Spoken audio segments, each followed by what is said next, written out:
Assalamualaikum warahmatullahi wabarakatuh.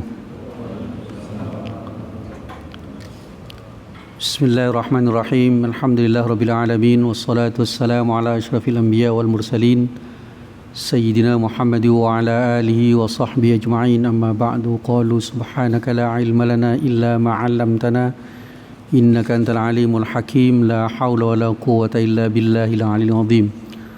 Qala al-musannifu rahimahullahu ta'ala wa nafa'ana bihi bi ulumi wa iyyakum fid dharain amin.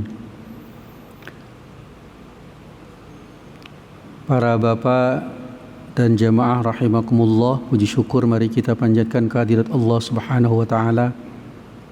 Salawat serta salam semoga senantiasa dilimpah curahkan keharibaan junjungan kita Nabi besar Muhammad sallallahu alaihi wasallam, para keluarga, para sahabat, para pengikut beliau hingga hari kiamat.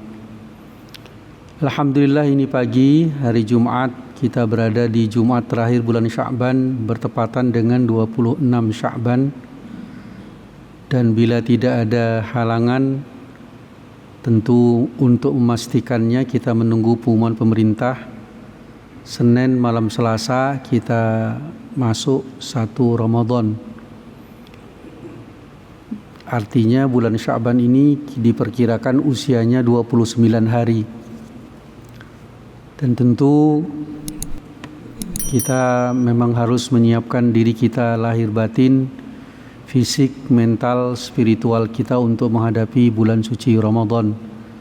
Sekalipun kita masih berada dalam suasana yang penuh dengan ujian, pandemi yang belum selesai sampai sekarang. Tapi yang paling penting buat kita adalah setiap ujian ada nilainya.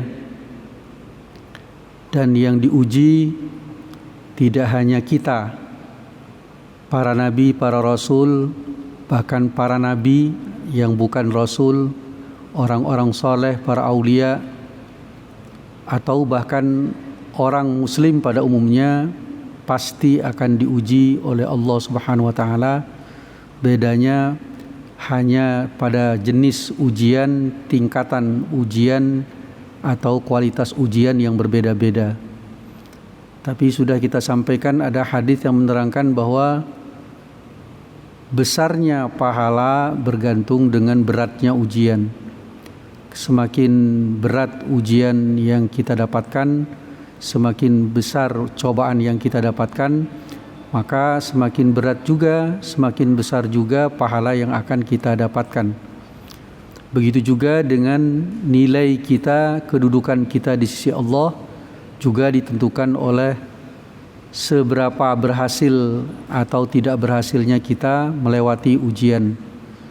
Yang pasti bahwa kita harus melewatinya, dan tentu kita mengikhtiarkan agar kita lulus di dalam melewati setiap ujian dan cobaan. Baik ujian itu sesuatu yang khair, yang baik menurut kita, yang menyenangkan, yang mengenakkan, yang menggembirakan, yang menguntungkan dalam perspektif dan persepsi kita, maupun mungkin hal-hal yang kurang mengenakkan, buruk, menyusahkan, bahkan menyengsarakan kita. Karena massathumul ba'sa'u wad-dharra'u wa zulzilu hatta yaqula ar-rasulu walladzina amanu ma'ah. Jadi disampaikan oleh Allah di dalam Al-Quran, orang-orang yang sebelum kita itu dicoba oleh Allah, bentuknya penderitaan, kesengsaraan, bahkan sampai kepada level menggoncangkan jiwa dan keyakinan orang-orang mukmin dan rasul yang menyertai mereka. Ini cobaan atau siksaan dan sebagainya, tetapi pada akhirnya pertolongan Allah pun datang kepada orang-orang yang bersungguh-sungguh bermujahadah menghadapi ujian dan cobaan. Dan sudah cukup banyak dikutipkan oleh Imam Nawawi rahimahullah ta'ala hadis-hadis yang menerangkan soal pentingnya sabar, cerita-cerita masa lalu tentang sabar, begitu juga cerita-cerita yang berkaitan dengan Nabi Muhammad serta para sahabat berkaitan dengan sabar ini. Termasuk tentu yang berupa pesan-pesan beliau, sabda-sabda beliau, nasihat-nasihat beliau yang wajib untuk kita jadikan renungan agar tidak ada kata patah semangat, tidak ada putus asa dari apa yang Allah ujikan, Allah cobakan kepada kita dan setiap kita masing-masing.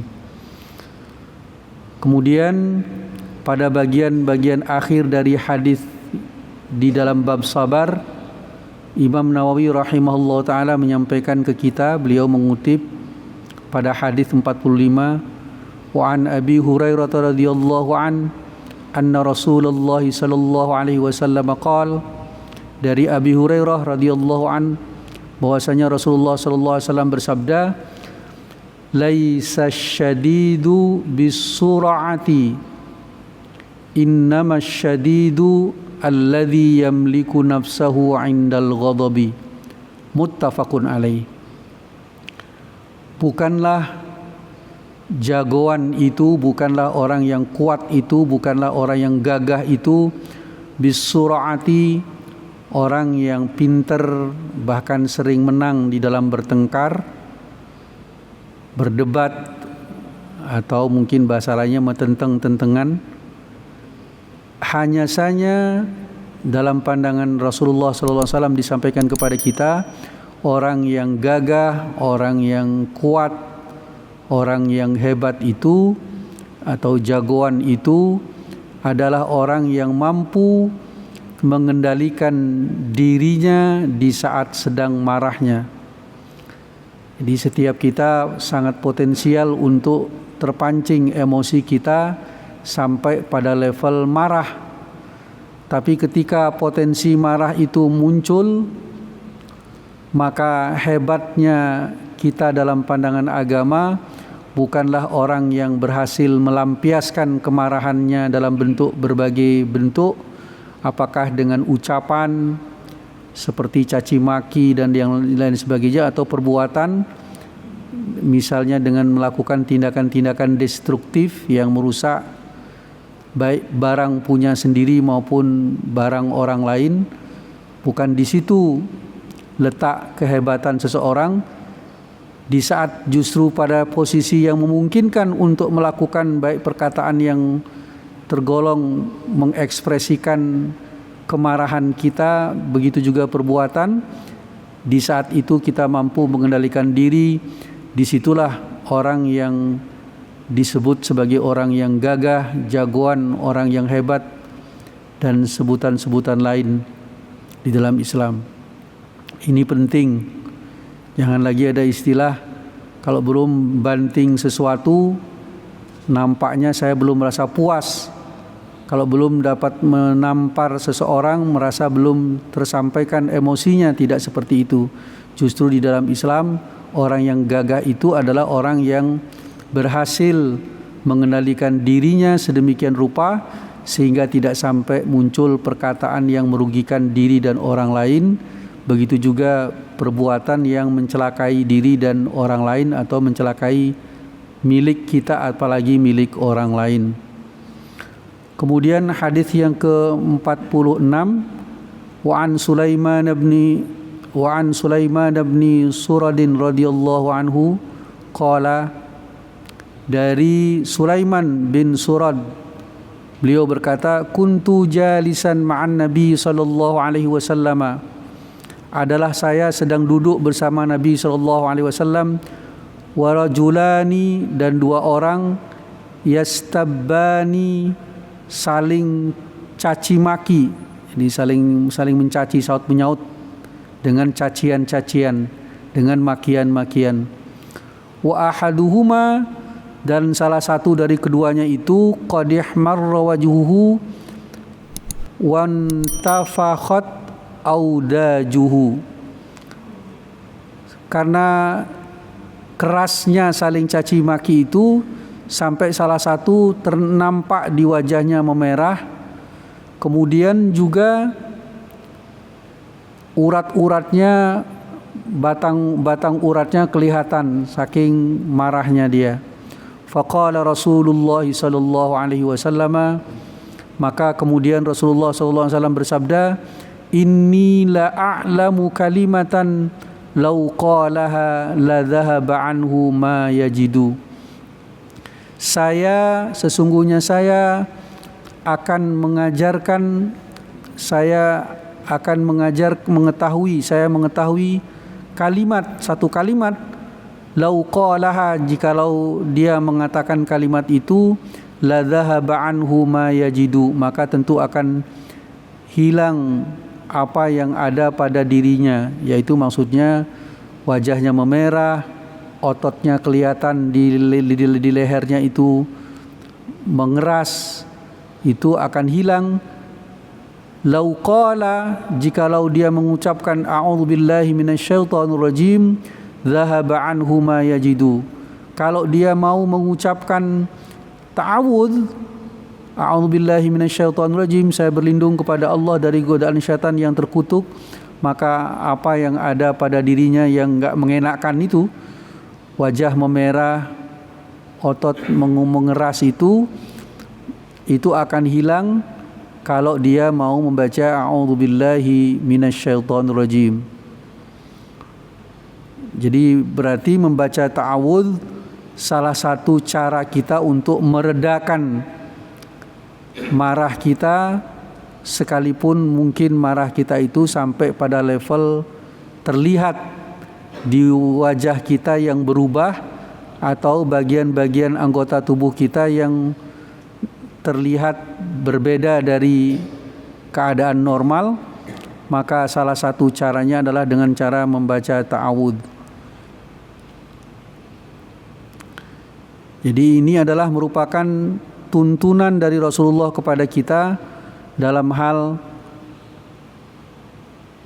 ketika kita marah, yaitu dengan membaca ta'awudz. Lalu maka orang-orang berkata lahu kepada orang yang marah, yang sedang marah itu, innan Nabiy sallallahu alaihi wasallam, sesungguhnya Nabi sallallahu alaihi wasallam qad ta'awwadha billahi minasyaitonir rajim. Sesungguhnya Rasulullah berkata, hendaklah berta'awudz kepada Allah dari godaan syaitan yang terkutuk.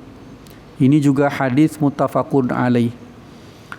Kemudian hadis ke-47, wa an Mu'adz bin Anas radhiyallahu anhu anna Nabiy sallallahu alaihi wasallam qaal, dari Mu'adz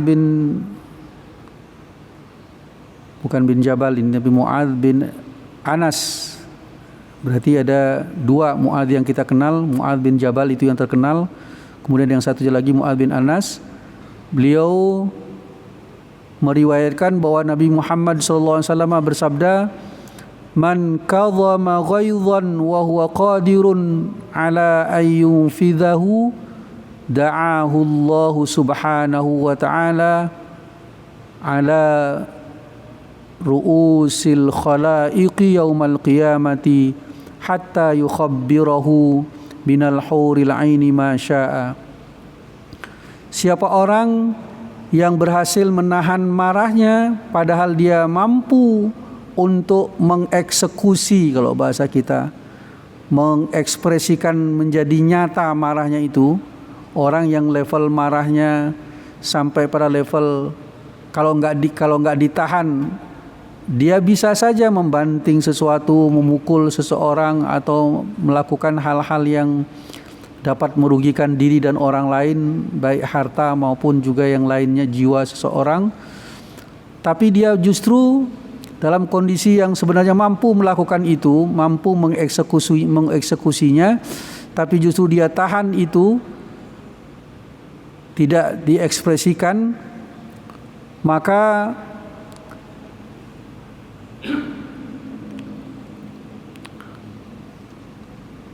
Allah subhanahu wa ta'ala akan memanggil ala ru'usil khalaiq yaumal qiyamati, nanti di hadapan orang-orang pada umumnya yang kumpul di hari kiamat di padang mahsyar nanti, hatta yukhabbirahu minal huril aini ma syaa, sampai pada level akan diberitakan di hadapan makhluk bahwa orang ini nanti dia akan mendapatkan al-hurul ain. Ini panggilan bagi bidadari, kalau kita terjemahkan bidadari, al-hurul ain, yaitu perempuan cantik yang enak dipandang mata, yaitu maksudnya bidadari terjemahan simpelnya. Masya'a, yang dia kehendaki. Jadi ini salah satu janji dari Rasulullah bahwa orang yang ketika marah dan sedang mampu mengekspresikan marahnya dalam bentuk perkataan atau perbuatan tertentu, dia tahan itu, nanti dia akan termasuk orang yang dipanggil oleh Allah di hadapan seluruh umat manusia yang sedang berkumpul di padang mahsyar, di mana orang ini nanti akan diberitakan untuk memperoleh bidadari yang dia kehendaki. Silakan dia diberi kesempatan untuk memilih bidadari yang dia kehendaki. Subhanallah, ini adalah bagian dari cara Allah untuk menata kehidupan kita, termasuk dalam hal bagaimana kita dituntut untuk menahan diri dari kemarahan yang bisa jadi oleh berbagai keadaan. Tentu ini sangat potensial muncul di ketika menimpa kita berhadapan dengan hal-hal yang tidak kita sukai, atau bahkan hal-hal yang kita benci, yang memancing emosi kita. Justru pada saat-saat seperti itulah penting hadirnya yang disebut dengan wal kadhiminal ghaidh, orang yang memiliki kemantapan di dalam kemampuan yang mantap di dalam menahan diri dari emosi. Jadi di dalam Islam tidak boleh orang mudah marah, walaupun kita tahu bahwasanya kemarahan itu juga potensi yang bergejolak di dalam diri kita yang namanya ghadab. Itu adalah potensi yang kalau disalurkan dengan benar di tempat yang benar, motif yang benar, cara yang benar, maka dia tidak lagi disebut marah, maka dia akan disebut dengan asy-syaja'ah, keberanian. Orangnya disebut dengan orang yang pemberani. Syajja', orang yang sangat pemberani. Tetapi kalau yang marah dalam arti umum, itu dicela di dalam agama kita. Tapi kalau marah yang diekspresikan dalam bentuk tempat, waktu, cara, tujuan, motif yang benar, maka itu yang disebut dengan keberanian, dan itu dipuji di dalam Islam. Suka marah dicela, tapi orang yang mengekspresikan marahnya dalam bentuk tempat, waktu, tujuan, motif yang benar, maka itu disebut dengan keberanian, dan itu dipuji oleh agama kita. Jadi penting juga itu, sebab kalau kita tidak punya jiwa itu, maka kita tidak akan punya yang disebut dengan semangat maupun tidak punya keberanian. Hadis yang ke-48, wa an Abi Hurairah radhiyallahu anna rajulan qala lin Nabi sallallahu alaihi wasallam ausini. Diceritakan bahwa ada seseorang laki-laki yang kemudian mendatangi Rasulullah SAW, berkata kepada beliau, tolong berikan saya nasihat, berikan saya wasiat. Qala, Rasulullah kemudian mengatakan, la taghdab, jangan engkau marah. Kemudian faraddada miraran, kemudian laki-laki ini setelah dikasih gitu pulang, kemudian balik lagi, dan ini terjadi berkali-kali. Pertanyaannya sama, beri wasiat kepadaku wahai Rasulullah sallallahu alaihi wasallam. Rasulullah menjawab dengan ungkapan la taghdab, jangan engkau marah. Datang lagi yang ketiga, jawaban beliau sama, la taghdab.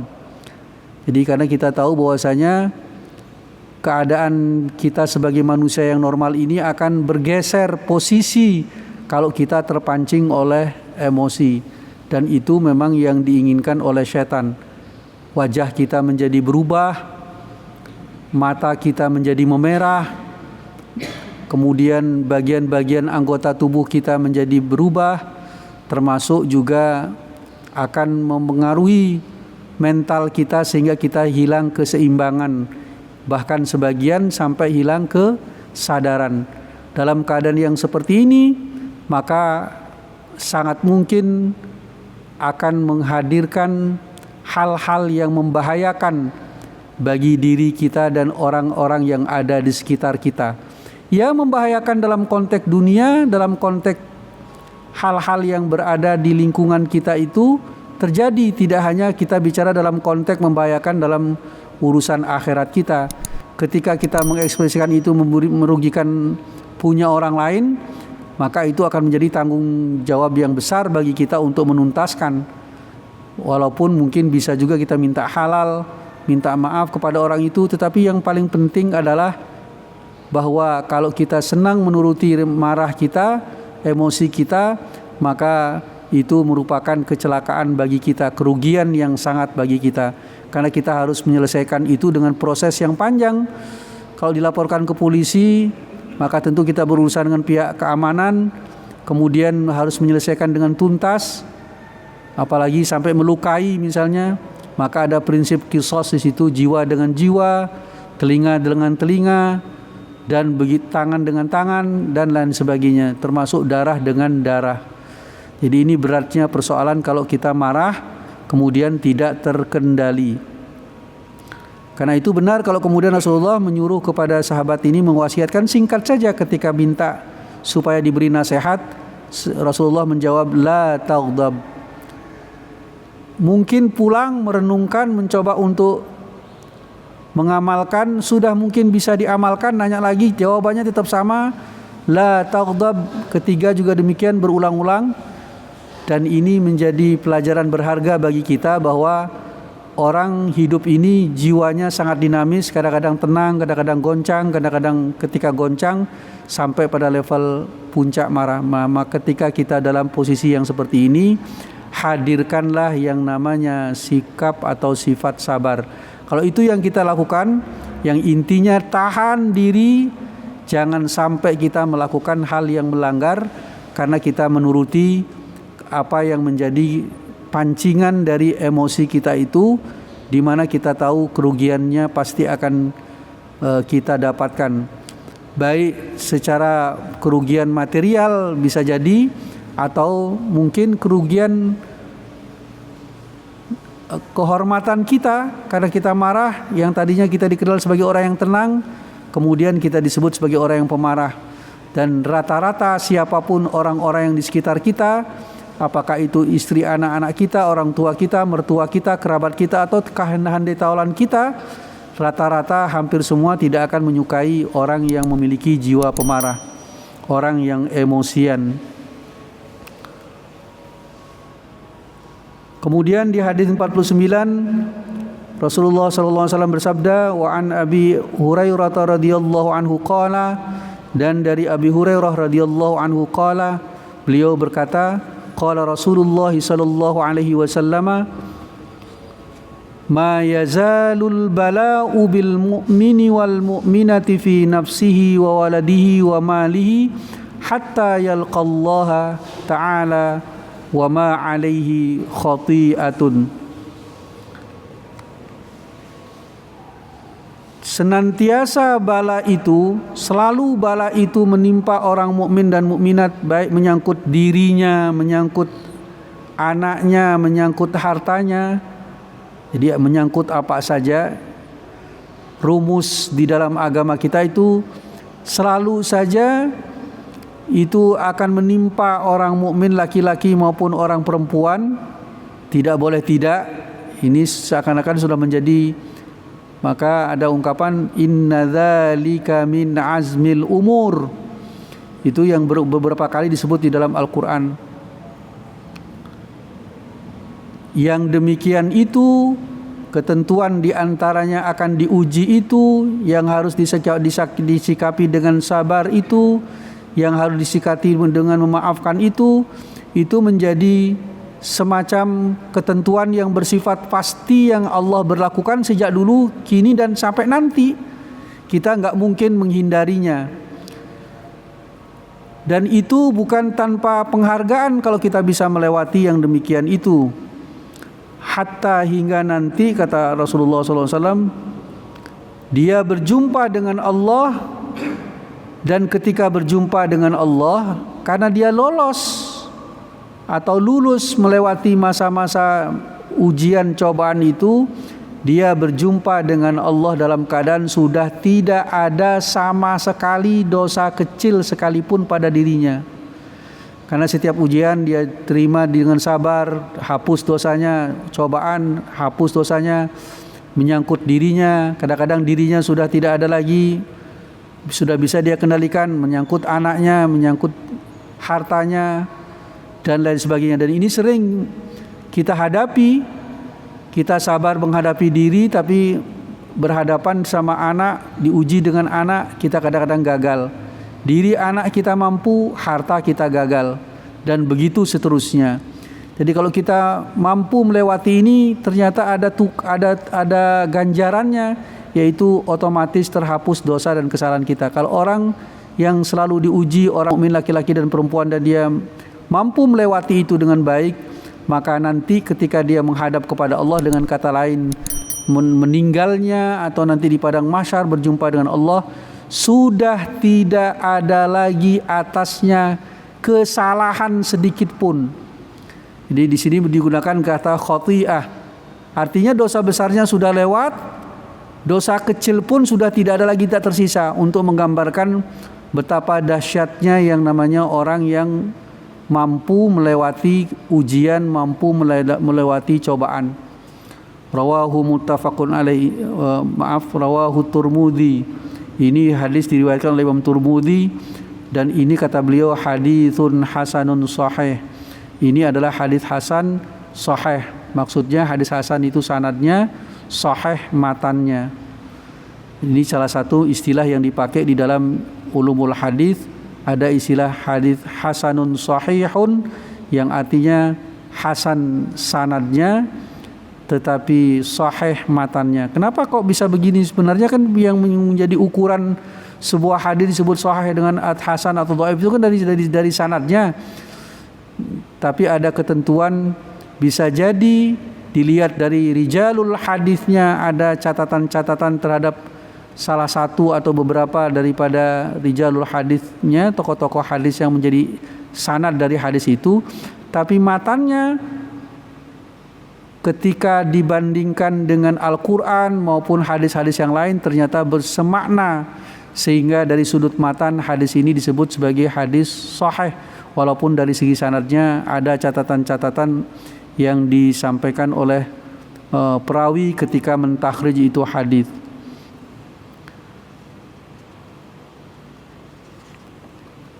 Kemudian biar selesai hadis ini pada kajian ini, wa an Ibnu Mas'udin radhiyallahu anna Rasulullah sallallahu alaihi wasallam qala, dari Ibnu Mas'ud, nama aslinya Abdullah Ibnu Mas'ud. Ini sahabat Nabi yang maaf fisiknya apa saya menyebutnya, kuntet atau cebol ya. Tapi lincahnya luar biasa di dalam melayani Rasulullah SAW. Suatu ketika pernah Rasulullah menyuruh beliau, ini Abdullah bin Mas'ud ini, untuk mengambil kayu arak untuk siwak. Jadi kayu yang kita pakai untuk alat siwak itu, yang sering kita beli kalau kita pergi ke Mekah itu, haji atau umroh, itu namanya kayu arak. Pohonnya tidak tinggi, tapi suatu ketika Rasulullah pernah memerintahkan beliau untuk naik mengambil kayu arak itu, memotong kayu arak itu, beliau lari dengan cepat, tahu-tahu udah di atas. Sahabat yang lain ya senyum ngeledek lah, kira-kira begitu. Rasulullah melihat itu, kemudian Rasulullah membela sahabatnya ini dengan mengatakan, kenapa engkau senyum sinis begitu dengan Abdullah ibnu Mas'ud, dengan Ibnu Mas'ud?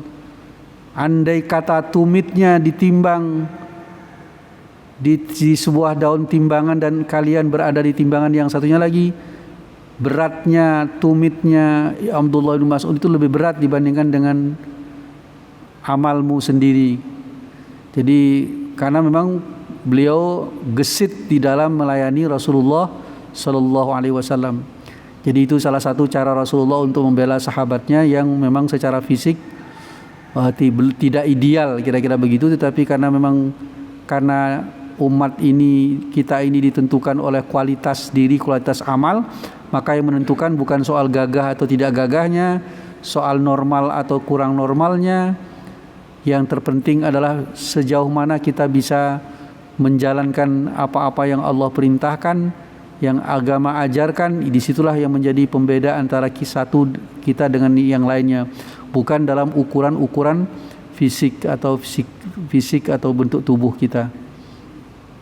Apa kata beliau? Bahwasanya Rasulullah SAW bersabda, innaha satakunu ba'di atharatun wa umurun tungkirunaha.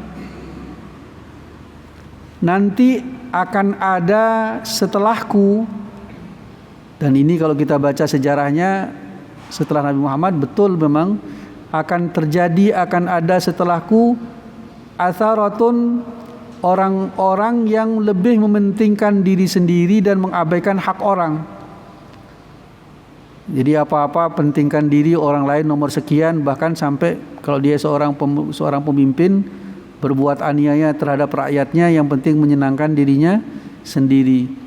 Itu sudah diramalkan, dan Rasulullah menggunakan kata sin ini namanya harfu tamfiz, untuk mengatakan sesuatu yang dekat. Artinya tidak lama lagi akan ada di mana keadaan orang-orang setelahku lebih mementingkan dirinya sendiri.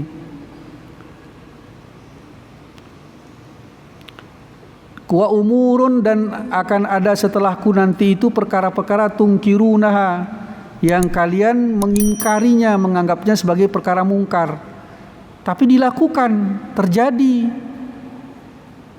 Jadi tentu cerita Rasulullah seperti ini membuat sahabat bertanya, karena di bayangan beliau para sahabat itu, kalau begitu keadaan alangkah ngerinya, karena beliau para sahabat itu memiliki sifat yang tidak demikian, bertolak belakang dengan apa yang diramalkan oleh Rasulullah yang waktunya dekat, yang disebut dengan tu'thiruna. Mereka itu adalah orang-orang yang yu'thiruna, orang-orang yang mementingkan, mengorbankan kepentingan diri untuk orang lain, walau kana khasasah, walaupun mereka dalam keadaan sulit. Itu aslinya sahabat itu begitu, lebih mementingkan orang lain daripada dirinya, sekalipun dirinya dalam keadaan susah. Tapi ketika ada cerita dari Rasulullah, nanti setelah beliau wafat nanti akan terjadi sebaliknya. Dan tentu para sahabat mengingkari sebagai kemungkaran, itu adalah merupakan kemungkaran.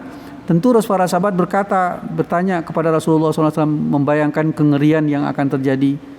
Dan memang kemudian tercatat di masa Umayyah, bahkan juga di masa Abbasiyah, terjadi oknum-oknum yang sebagaimana yang disampaikan oleh Rasulullah SAW. Kemudian para sahabat mengatakan, qalu, mereka berkata, ya Rasulullah, fama ta'muruna. Wahai Rasulullah, apa yang engkau perintahkan kepada kami? Qala tu'addunal haqqal ladzi 'alaikum wa tas'aluna Allaha alladzi lakum. Muttafaqun alaih. Jadi kalau berhadapan dengan situasi yang seperti itu, berkomitmenlah kalian untuk menuntaskan dengan sempurna, menunaikan apa yang menjadi kewajiban bagi kalian, hak orang lain yang menjadi tanggungan kalian. Jadi tugasmu tuntaskan amanah. Jadi utamakan menuntaskan amanah dari berpikir saya dapat apa, mumpung saya berkuasa saya dapat apa. Bukan begitu konsepnya Rasulullah. Rasulullah nyuruh tuntaskan urusan yang menjadi tanggung jawabmu, menjadi hak orang lain, apakah itu bawahan kita, apakah itu karyawan kita, apakah itu rekan sejawat kita, atau siapa saja, atau bahkan rakyat kita. Dan kemudian soal yang berkaitan dengan hakmu. Kita kadang-kadang berpikir, saya bekerja seperti ini, hak saya apa? Soal itu biarkanlah serahkan kepada Allah. Jadi sampai demikian Rasulullah mengingatkan, menyuruh para sahabat bersikap ketika berhadapan pada situasi kalau ada kita hidup di zaman orang-orang mementingkan dirinya sendiri, tidak mementingkan orang lain, bahkan sampai berbuat aniaya terhadap hak-hak orang lain, maka lakukanlah prinsip apa yang menjadi tanggung jawabmu, selesaikan, tuntaskan. Apa yang menjadi hakmu enggak usah diomongin, serahkan kepada Allah. Jadi ini cara Rasulullah untuk menuntun kita agar kita enggak stres di dalam menghadapi hidup, atau supaya tidak mengikuti arus yang keliru, di mana arus yang keliru itu adalah akan muncul zaman di mana orang-orang akan sibuk mengurusi urusannya sendiri, padahal dia punya tanggung jawab terhadap orang lain, dan itu diabaikan, bahkan sampai mencelakai, berbuat aniaya terhadap orang lain. Sikap kita, kata Rasulullah, tuntaskan urusan orang, urusanmu serahkan sama Allah.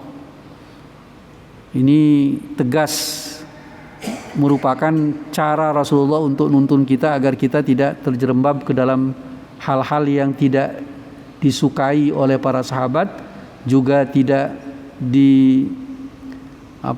tidak diingini oleh Rasulullah, dan itu dianggap sebagai sesuatu yang buruk. Rawahu muttafaqun alaih, ini hadis diriwayatkan oleh Imam Bukhari dan Imam Muslim. Kemudian hadis yang ke-52, An Abi Yahya Usaid bin Hudzair radhiyallahu an, seorang sahabat yang bernama Yahya Usaid bin Hudzair. Beliau, anna rajulan minal ansari qala, ada seorang laki-laki dari kalangan Ansar. Ini sebutan orang-orang yang berdomisili di Madinah. Orang ini berkata kepada Rasulullah SAW, ya Rasulullah, ala tasta'miluni kama sta'malta fulanan, apakah engkau tidak memberikan tugas, kalau bahasa kita, tidak mengangkatku sebagai pegawai sebagaimana engkau mengangkat seseorang, si fulan, menjadi pegawai. Engkau tidak memberikan tugas yang menjadi kegiatan rutinku sebagaimana engkau memberikan tugas kepada seseorang. Ya, ceritanya orang ini irilah kepada perilaku Rasulullah. Kenapa dia aja yang diangkat, saya kok enggak? Kenapa dia aja yang diberi tugas, kenapa dia tidak? Kemudian Rasulullah SAW menjawab, faqala innakum satalqawna ba'di atharatan, sesungguhnya nanti kalian akan berjumpa setelahku orang-orang yang mementingkan diri sendiri. Fasbiru, maka bersabarlah kalian, hatta talquni alal haudi, hingga kalian menjumpaiku nanti di telaga, kita semuanya menyebutnya telaga Kautsar, yang menjadi milik Rasulullah SAW, yang akan diperuntukkan oleh orang-orang yang dipilih oleh Rasulullah.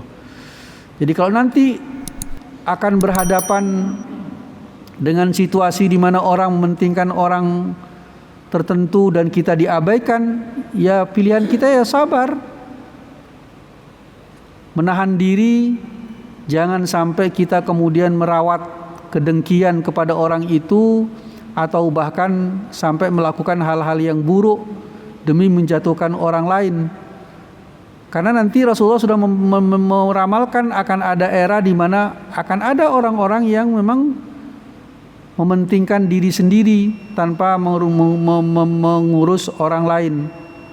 Dan pilihan yang diberikan oleh Rasulullah itu sabar, menahan diri. Dan ketika kita menahan diri itu ada nilainya. Dan nanti Rasulullah memberikan jaminan hingga nanti kalian berjumpa dengan Rasulullah nanti di haud. Jadi artinya kita diminta untuk bersabar, sekuat-kuat bersabar. Bayangkanlah bahwa buah dari kesabaran kita ini tidak akan sia-sia. Jangan habiskan pikiran, perasaan, hal-hal yang kita miliki dalam kehidupan ini untuk hanya membangun kedengkian, hasad kepada orang-orang yang memang kebetulan berada di zaman orang mementingkan diri sendiri, lantas kemudian orang itu diuntungkan. Kebetulan yang tidak diuntungkan kita malah. Maka terimalah itu dengan penuh kesabaran, tahan diri, jangan sampai kita melakukan hal-hal yang buruk yang justru akan merugikan kita. Karena Rasulullah akan mengatakan, tahan, bersabarlah sekuat-kuatnya sampai nanti engkau berjumpa dengan aku nanti di telaga Kautsar. Rawahu muttafaqun alaih.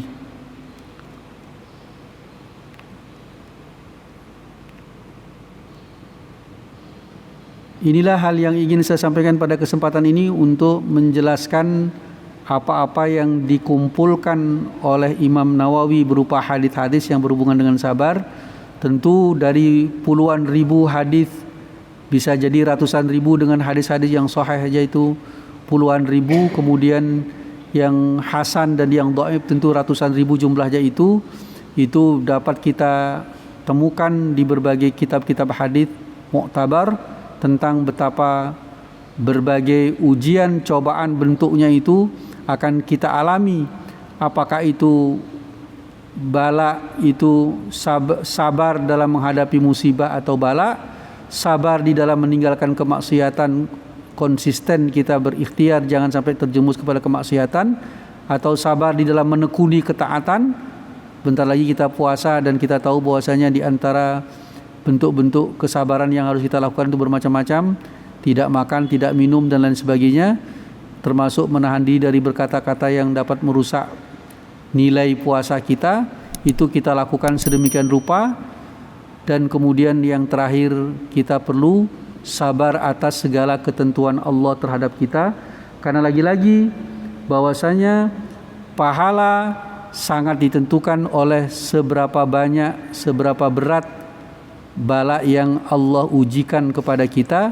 Kalau kita lulus, maka kita akan menghadap kepada Allah ma alaihi khati'ah, tidak akan membawa dosa sama sekali, tidak akan membawa dosa kecil sekalipun, karena semuanya sudah habis di cover oleh sifat sabar kita. Karena memang sabar ini pahalanya sangat besar.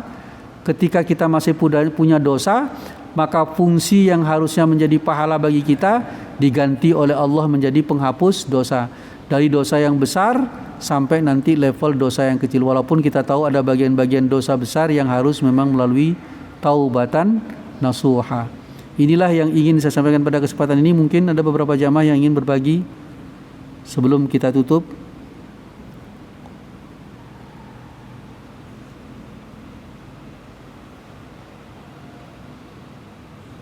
Baik, kalau dianggap cukup, mudah-mudahan ada manfaatnya. Allahumma rzuqna fahman nabiyyin wa hifdzal mursalin wa ilhamal malaikatil muqarrabin. Rabbana anfa'na bima 'allamtana, rabbi alina dhi yanfa'una, rabbi faqina wa faqi ahlana wa qarabati lana fi dinina ma'alil kutub wa dzakar. Rabbana atina fid dunya hasanah wa fil akhirati hasanah wa qina adzabannar. Sallallahu ala sayyidina Muhammadin walhamdulillahirabbil alamin. Wallahul muwaffiq ila aqwamit thoriq. Assalamualaikum warahmatullahi wabarakatuh.